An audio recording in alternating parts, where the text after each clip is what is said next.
سورۃ المائدہ کی آیت نمبر 27 سورۃ المائدہ کا 5واں رکوع، چھٹے پارے کا 9واں رکوع۔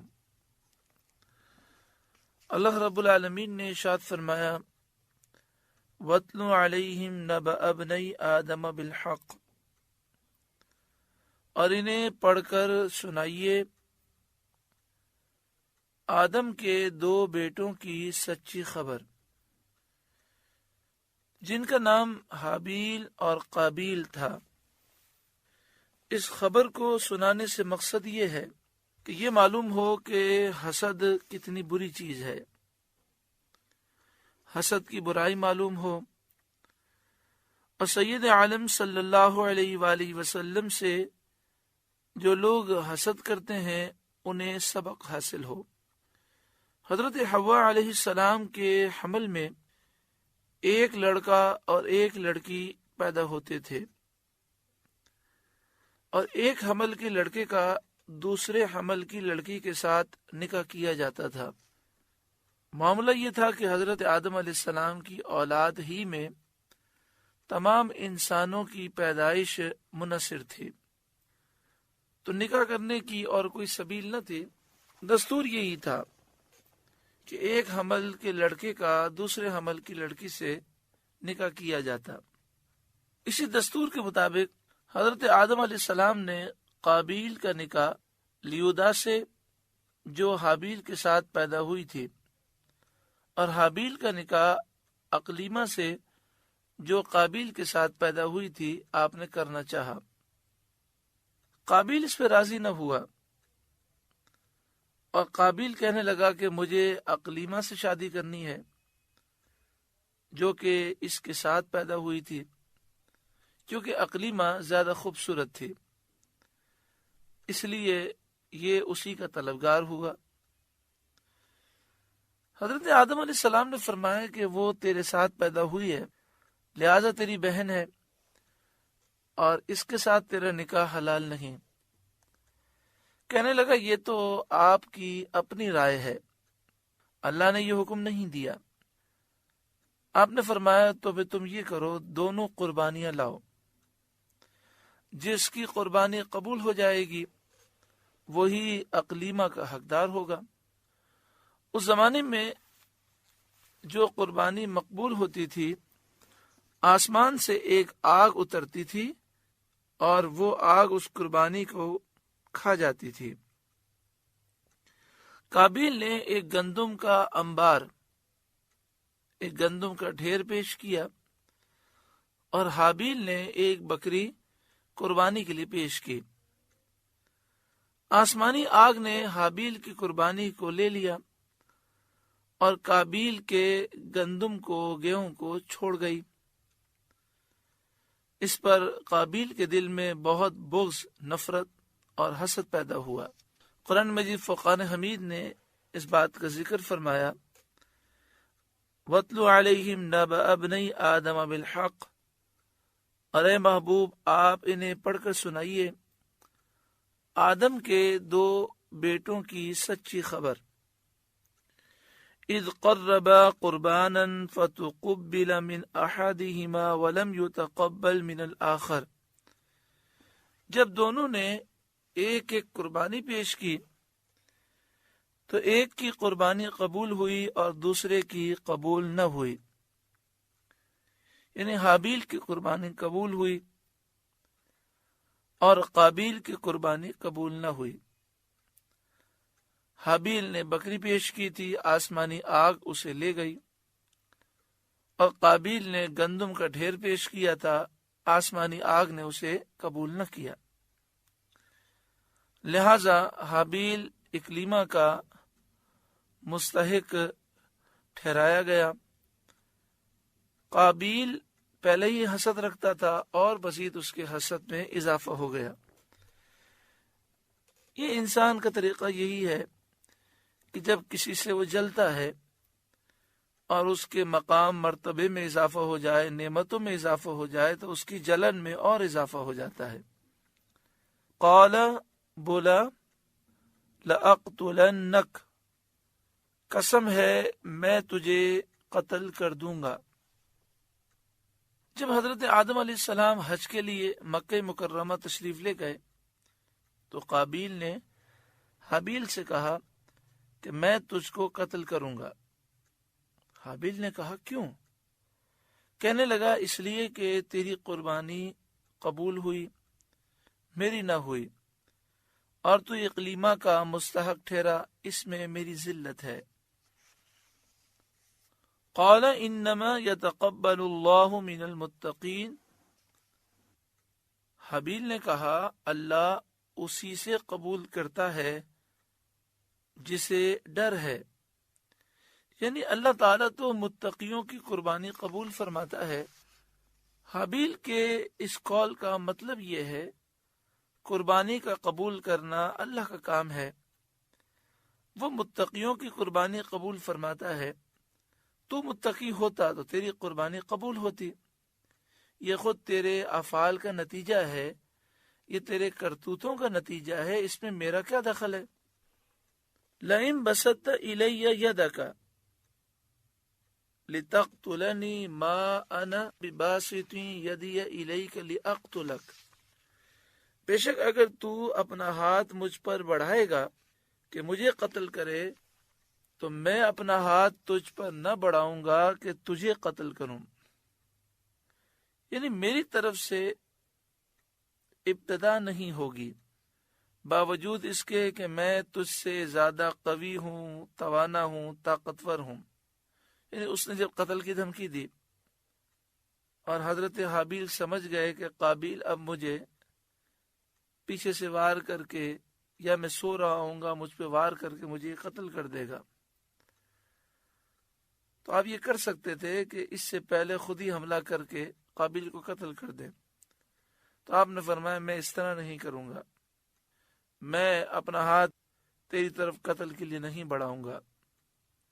انی اخاف اللہ رب العالمین، میں اللہ سے ڈرتا ہوں جو سارے جہاں کا مالک ہے، یہ وجہ ہے جس کی وجہ سے میں تجھے قتل نہیں کروں گا، ہاں اگر تو نے مجھ پر حملہ کیا تو میں اپنا دفاع کروں گا۔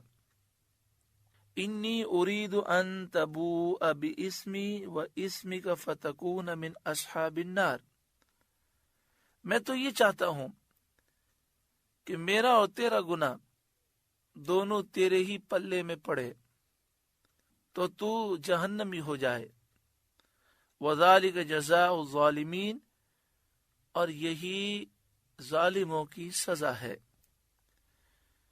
میرا گناہ یعنی مجھ کو قتل کرنے کا گناہ، اور تیرا گناہ یعنی جو تو نے والد کی نافرمانی کی، حسد کیا اور اللہ کے فیصلے کو نہ مانا، یہ دونوں تیرے ہی نامہ اعمال میں لکھے جائیں، یہ تیرے ہی ذمے ہوں۔ میں تجھے قتل کر کے اپنے نامہ اعمال کو سیاہ نہیں کرنا چاہتا۔ اب چونکہ حضرت حابیل بہت ہی طاقتور تھے اور بہت لمبے چوڑے تھے، قابیل کی یہ مجال نہ تھی کہ سامنے سامنے آپ پر حملہ کر سکے، تو پھر یہ سوچتا رہا کہ میں آپ کو کیسے قتل کروں۔ شیطان اس کے خواب میں آیا، ایک روایت یہ ہے، اور شیطان نے اس کو طریقہ سکھایا کہ جب یہ سو رہا ہو تو بڑے پتھر سے اس کے سر کو کچل دو، چونکہ پہلا قتل تھا تو قتل کرنے کا طریقہ بھی قابیل کو نہیں آتا تھا۔ ایسا ہی اس نے کیا کہ جب حضرت آدم علیہ السلام حج پہ تشریف لے گئے تھے اور حضرت حابیل کسی جگہ پر آرام کر رہے تھے، سو رہے تھے، تو یہ آیا اور اس نے بہت بڑا پتھر آپ کے سر پر رکھ کر آپ کا سر مبارک کچل دیا، اس طرح آپ شہید ہو گئے۔ اب اسے یہ فکر ہوئی کہ میں نے قتل تو کر دیا، لیکن اب میں ان کی لاش کا کیا کروں؟ قرآن مجید فقان حمید نے ارشاد فرمایا فطوعت له نفسه قتل اخیہ، تو اس کے نفس نے اسے بھائی کے قتل پر ابھارا، تو نفس کی باتوں میں آ کر اس نے اپنے بھائی کو قتل کر دیا۔ فقتلہ، تو اس نے اپنے بھائی کو قتل کر دیا۔ فاصبح من الخاسرین، تو نقصان اٹھانے والوں میں سے ہو گیا۔ اب وہ یہ لاش لے کر گھومتا رہا مدتوں، اپنی پشت پر یہ لاش لادے لادے گھومتا رہا، کیونکہ اس وقت تک کسی انسان کا انتقال نہیں ہوا تھا، تو اسے یہ سمجھ نہیں آ رہا تھا کہ میں اس کی لاش کو کہاں چھپاؤں۔ فبعث اللہ غرابا، تو اللہ نے ایک کوا بھیجا، یبحث فی الارض لیریہ کیف یواری سوءۃ اخیہ، وہ کوا زمین کو ریزنے لگا تاکہ یہ کوا اسے دکھائے کس طرح اپنے بھائی کی لاش کو وہ چھپائے۔ دو کوے آپس میں لڑے، ان میں سے ایک نے دوسرے کو مار ڈالا۔ پھر زندہ کوے نے اپنی چونچ اور اپنے پنجوں سے زمین کو رید کر گڑھا کیا اور اس گڑھے میں مرے ہوئے کوے کو ڈال کر مٹی سے دبا دیا۔ یہ دیکھ کر قابیل کو معلوم ہوا کہ مردے کی لاش کو دفن کرنا چاہیے، چنانچہ اس نے زمین کھود کر حضرت حابیل کو دفن کر دیا۔ قال، وہ بولا، یا ویلتا، ہائے میری خرابی، اعجزت ان اکون مثل هذا الغراب، میں اس کوے جیسا بھی نہ ہو سکا، فاواری سوءۃ اخی، کہ میں اپنے بھائی کی لاش چھپاتا۔ یعنی اسے افسوس ہوا، اتنا آسان کام تھا، گڑھا کھود کے زمین میں ڈالنا تھا، اور میری عقل میں بات نہ آئی، اور میں کافی عرصے تک لاش کو گھماتا رہا۔ بعض مفسرین نے کہا کہ وہ 1 سال تک حضرت حابیل کی لاش کو گھماتا رہا، کبھی کسی درخت کے نیچے چھپاتا، کبھی کہاں چھپاتا، اور یہ سوچتا کہ کسی طریقے سے حضرت آدم علیہ السلام اس لاش کو نہ دیکھ لیں۔ تو اسے بڑا افسوس ہوا کہ میں 1 سال تک یہ گھماتا رہا، حالانکہ کام تو بڑا آسان تھا، تو میں کوے جیسا بھی نہ ہو سکا کہ گڑھا کھود کر اس میں ڈال دوں۔ فاصبح من النادمین، تو پچھتاتا رہ گیا، شرمندہ ہونے والوں میں سے ہو گیا۔ اسے یہ شرمندگی گناہ پر نہ تھی، بلکہ اپنی نادانی اور اپنی پریشانی پر شرمندہ ہوا۔ من اجل ذالک، اس سبب سے، کتبنا علی بنی اسرائیل، ہم نے بنی اسرائیل پر لکھ دیا، انہ من قتل نفسا بغیر نفس، کہ جس نے کوئی جان قتل کی بغیر جان کے بدلے، او فساد فی الارض، یا زمین میں فساد کیے بغیر، یعنی مراد یہ ہے کہ جس نے کسی کا ناحق قتل کر دیا۔ اگر کوئی قاتل ہے اور اس نے جان بوجھ کے قتل کیا ہے تو قتل کے بدلے قتل ہے، یا اگر شرک کرنے والا، کفر کرنے والا مرتد ہے، یا وہ گستاخ رسول ہے، یا وہ ڈاکو ہے جس نے لوگوں کو قتل کیا ہے، مال لوٹا ہے، یعنی کوئی بھی ایک ایسا سبب ہو جس کی وجہ سے اس کا قتل جائز ہو، تو قتل میں حرج نہیں۔ ورنہ اگر کوئی شخص کسی کو ناحق قتل کر دے، فَكَأَنَّمَا قَتَلَ النَّاسَ جَمِيعًا، تو گویا اس نے سب لوگوں کا قتل کیا، کیونکہ اس نے اللہ کے حق کی رعایت نہیں کی اور شریعت کے حدود کا پاس نہ کیا۔ ایک ناجائز قتل تمام انسانوں کا قتل ہے، اتنا بڑا گناہ ہے۔ وَمَنْ أَحْيَاهَا فَكَأَنَّمَا أَحْيَا النَّاسَ جَمِيعًا، اور جس نے ایک جان کو زندہ کیا، زندہ کیا سے مراد ہے قتل ہونے سے بچایا، ڈوبنے سے بچایا، جلنے سے بچایا، یا اور جو ہلاکت کے اسباب ہوں ان سے بچایا۔ فَكَأَنَّمَا أَحْيَا النَّاسَ جَمِيعًا، تو اس نے گویا سب لوگوں کو زندہ کر دیا۔ یعنی ایک انسان کی جان بچانا سارے انسانوں کی جان بچانے کے برابر ہے، یعنی اتنی فضیلت ہے۔ وَلَقَدْ جَاءَتْهُمْ رُسُلُنَا بِالْبَيِّنَاتِ، بے شک ان کے پاس ہمارے رسول روشن دلیلوں کے ساتھ آئے، یعنی بنی اسرائیل کے پاس رسول معجزات لے کر آئے۔ ثم ان کثیرا منہم بعد ذلک فی الارض لمسرفون، پھر بے شک ان میں بہت سے لوگ اس کے بعد زمین میں زیادتی کرنے والے ہیں، کفر کرنے والے، قتل و غارت گری کرنے والے ہیں۔ یعنی بنی اسرائیل کے پاس رسول نشانیاں لے کر آئے، لیکن اس کے باوجود بنی اسرائیل نے کفر و شرک کیا اور قتل و غارت گری کی۔ انما جزاء الذین یحاربون اللہ ورسولہ، وہ کہ اللہ اور اس کے رسول سے لڑتے ہیں۔ اللہ تعالی سے لڑنا یہی ہے کہ اس کے ولیوں سے، دوستوں سے دشمنی کرے، جیسا کہ حدیث پاک میں ہے، من عادی لی ولیا فقد آذنتہ بالحرب، اللہ فرماتا ہے جو میرے ولی سے دشمنی رکھے اس کے لیے میری طرف سے اعلان جنگ ہے۔ وَيَسْعَوْنَ فِي الْأَرْضِ فَسَادًا، اور ملک میں فساد کرتے پھرتے ہیں، یعنی ڈاکو، راہزن۔ أَن يُقَتَّلُوا، ان کا بدلہ یہی ہے کہ گن گن کر قتل کیے جائیں، او یصلبوا، یا سولی دیے جائیں، سولی پر لٹکا دیا جائے، او تقطع ایدیہم وارجلہم من خلاف، یا ان کے ایک طرف کے ہاتھ دوسری طرف کے پاؤں کاٹے جائیں، او ینفوا من الارض، یا زمین سے دور کر دیے جائیں۔ ذالک لہم خزی فی الدنیا، یہ دنیا میں ان کی رسوائی ہے، وَلَهُمْ فِي الْآخِرَةِ عَذَابٌ عَظِيمٌ، اور آخرت میں ان کے لیے بڑا عذاب ہے۔ سن 6 ہجری میں اورینا کے چند لوگ مدینہ طیبہ میں آئے، آ کر وہ اسلام لے آئے۔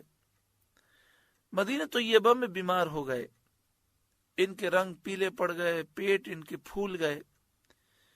نبی اکرم صلی اللہ علیہ وآلہ وسلم نے حکم دیا کہ صدقے کے اونٹوں کا دودھ اور پیشاب ملا کر تم پیا کرو۔ ایسا کرنے سے وہ تندرست ہو گئے، مگر تندرست ہو کر وہ مرتد ہو گئے، اور 15 اونٹ لے کر وہ اپنے وطن کو بھاگ گئے۔ سید عالم صلی اللہ علیہ وآلہ وسلم نے ان کی تلاش میں حضرت یسار رضی اللہ تعالیٰ عنہ کو بھیجا۔ ان لوگوں نے حضرت یسار کے ہاتھ پاؤں کاٹے اور طرح طرح کی تکلیفیں دیں، اور تکلیفیں دیتے دیتے انہیں شہید کر دیا۔ جب حضور کی خدمت میں گرفتار کر کے یہ لوگ حاضر کیے گئے تو ان کے بارے میں یہ آیت نازل ہوئی اور فرمایا گیا کہ انہیں چن چن کے قتل کیا جائے، سولی پہ لٹکایا جائے، ان کے ہاتھ پاؤں کاٹ دیے جائیں اور دور ویرانے میں پھینک دیا جائے۔ تو یہی انہیں سزا دی گئی۔ یہ ہر اس ڈاکو کی سزا ہے جو ڈاکہ زنی کرے، لوگوں کا مال لوٹے، لوگوں میں خوف پیدا کرے۔ اسلامی سزا یہی ہے۔ الا الذین تابوا من قبل ان تقدروا علیہم، مگر وہ جنہوں نے توبہ کر لی اس سے پہلے کہ تم ان پر قابو پاؤ، یعنی گرفتاری سے پہلے توبہ کر لینے سے آخرت کا عذاب بھی معاف ہو جائے گا، اور جو دنیا میں ڈاکوؤں کی سزا ہے اس سے بھی وہ بچ جائیں گے، لیکن جو مال لوٹا ہے وہ واپس کرنا ہوگا، اور اگر کسی کو قتل کیا ہے تو قتل کے بدلے انہیں بھی قتل کیا جائے گا۔ فَاعْلَمُوا أَنَّ اللَّهَ غَفُورٌ رَحِيمٌ، تو خوب جان لو کہ اللہ بخشنے والا مہربان ہے۔ یہاں یہ رکوع تو الحمدللہ مکمل ہوا، لیکن اس میں چند باتیں سمجھنا ضروری ہیں۔ ایک تو یہ کہ قابیل اور حابیل کا ذکر ہوا، یاد نہیں رہتا کہ قاتل کون تھا اور کسے شہید کیا گیا، تو حضرت حابیل کو شہید کیا گیا، اور قاتل قابیل تھا، قاتل بھی قاف سے ہے، قابیل یہ لفظ بھی قاف سے ہے، تو اس طرح یاد رکھیں۔ دوسری بات یہ کہ قابیل نے یہ جو قتل کیا یہ دنیا کا پہلا قتل تھا، تو اس کے بعد جتنے بھی قتل ہوئے، چونکہ اس نے قتل کرنا ایجاد کیا، تو قیامت تک جتنے بھی ناجائز قتل ہوں گے ہر قاتل کے لیے سزا ہے، اور سارے گناہ اس کے نامہ اعمال میں یعنی قابیل کے نامہ اعمال میں بھی لکھے جائیں گے۔ کیونکہ اگر کوئی شخص غلط کام ایجاد کرتا ہے تو جب تک یہ کام ہوتا رہتا ہے غلط کام ایجاد کرنے والے کے نامہ اعمال میں لکھا جائے گا۔ اس لیے ہمیں چاہیے کہ ہم خود گناہ سے بچیں، کم از کم یہ کوشش ضرور کریں کہ ہمیں دیکھ کر کوئی گناہ نہ کرے، یا ہم کسی کو گناہ کی ترغیب نہ دلائیں، یا کوئی گناہ کا طریقہ ہم ایجاد نہ کریں۔ پھر چونکہ اس نے حضرت حابیل کو شہید کر دیا، اپنے والد کی نافرمانی کی، شیطان نے اس کے پاس آ کر یہ بات کہی کہ تجھے پتا ہے حابیل کی قربانی کو آسمانی آگ نے کیوں کھایا؟ قابیل نے کہا نہیں معلوم۔ تو اس نے کہا کہ یہ آگ کی پوجا کرتا تھا۔ تو پھر قابیل یہ پہلا شخص ہے جس نے آگ کی پوجا کی، اور یہ مجوسی ہو گیا، آگ کا پجاری ہو گیا، اور اسی کفر پر اس کا خاتمہ ہوا۔ جب کوئی شخص گناہ کرتا ہے تو گناہ کرنے سے اس کا ایمان کمزور ہوتا ہے، اور بسا اوقات وہ ایمان کی حدود سے نکل کر کافر ہو جاتا ہے، جیسا کہ قابیل کے ساتھ ہوا۔ دوسری وضاحت یہ ضروری ہے کہ یہاں واقع میں یہ ہے کہ اورینا کے لوگ جب مدینہ طیبہ آئے، وہ بیمار ہو گئے، تو نبی اکرم صلی اللہ علیہ وآلہ وسلم نے ان کے لیے حکم دیا کہ وہ صدقے کے اونٹوں کا دودھ اور پیشاب ملا کر پیا کریں۔ تو مسئلہ شرعی یہ ہے کہ یہ نبی اکرم صلی اللہ علیہ وآلہ وسلم کے اختیارات ہیں، آپ جس کے لیے جو چاہیں حکم ارشاد فرما دیں۔ جانوروں کا پیشاب پینا ہمارے لیے جائز نہیں ہے۔ بعض لوگوں نے اس سے یہ مسئلہ اخذ کیا کہ بیمار ہو تو بیماری کے علاج کے لیے جانوروں کا پیشاب پی سکتے ہیں، تو اس کا جواب بھی یہ ہے کہ یہ نبی اکرم صلی اللہ علیہ وآلہ وسلم کی خصوصیات میں سے ہیں کہ آپ جس کے لیے جو چاہیں حکم ارشاد فرمائیں۔ نبی اکرم صلی اللہ علیہ وآلہ وسلم نے ہمیں پیشاب سے بچنے کا حکم دیا ہے، لہذا یہ مسئلہ یاد رکھیں کہ جانوروں کا پیشاب پینا بھی مسلمان کے لیے منع ہے، اور یہ ناپاک ہے، چاہے بیماری کی وجہ سے کوئی پیے تو یہ بھی غلط ہے۔ اللہ رب العالمین ہر ایک کو عقل سلیم عطا فرمائے اور دین کے معاملات سمجھنے کی توفیق عطا فرمائے۔ سورۃ المائدہ کا 5واں رکوع مکمل ہوا۔ اللہ تعالیٰ اس رکوع کے نور سے ہمارے قلوب کو روشن اور منور فرمائے۔ اللہ اللہ اللہ